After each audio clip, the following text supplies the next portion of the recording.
There's definitely been sort of flipping going on in the past and sort of now, I think. You can't have any longevity with your career if you're doing that. Simple as that. It's never been something I've done.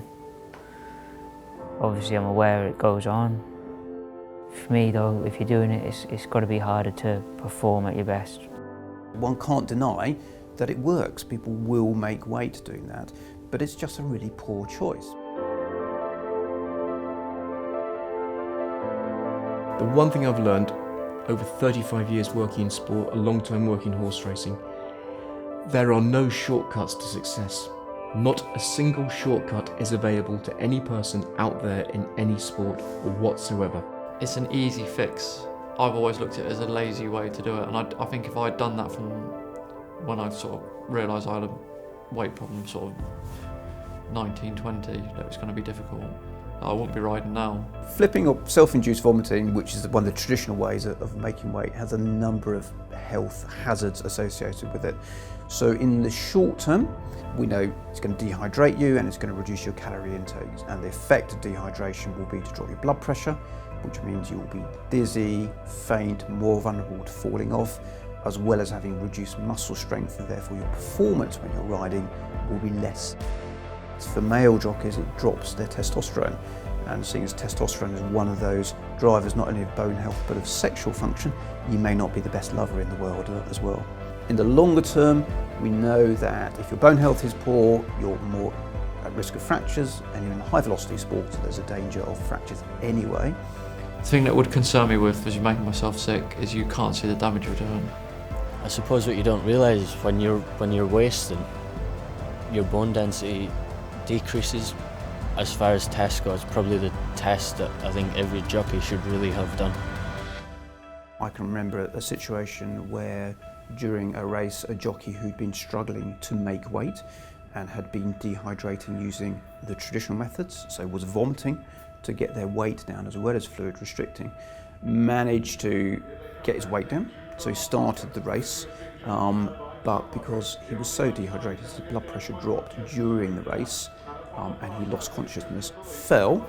When the medical team got to him, because his blood pressure was so low, they thought he had bled internally. He was loaded into the helicopter, which had been called to collect him and taken to a major trauma centre. When the blood tests came back, they found he was in early renal failure, so kidney failure, because he was so dehydrated. Try and row your own boat, really, because a lot of young lads copy what other people do at the races. And I'm not going to say it was, but there was a young lad a few years ago at York Racecourse, and he was I got racing early. He was in the toilet trying to make himself sick, and I've never ever done that. And he came out and he was going to go and get in the sauna, and I said to him, "What are you doing?" And I said, "Have you eaten anything?" And he said, "No." And I said, "Well," I said, "I've never done it before, but if you haven't eaten anything, you can't make yourself sick. What you're trying to bring up." And I think he was probably one of those people that was seeing other people doing it at the races and didn't really know what he was doing. He was trying to copy them, thinking it was an easy fix.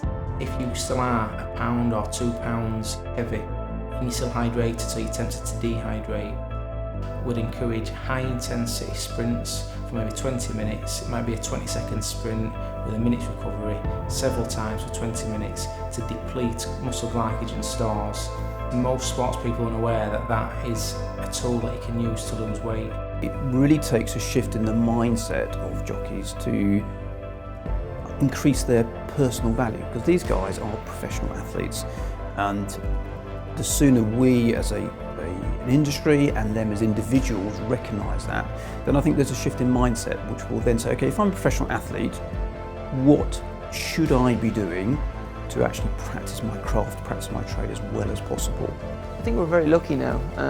Whenever I've spoken to quite a lot of the young lads about it, and I've highly recommended that they go and speak to proper nutritional people and get their weight sorted from a young age, because obviously the older you get, the heavier you're getting, it's the harder to lose.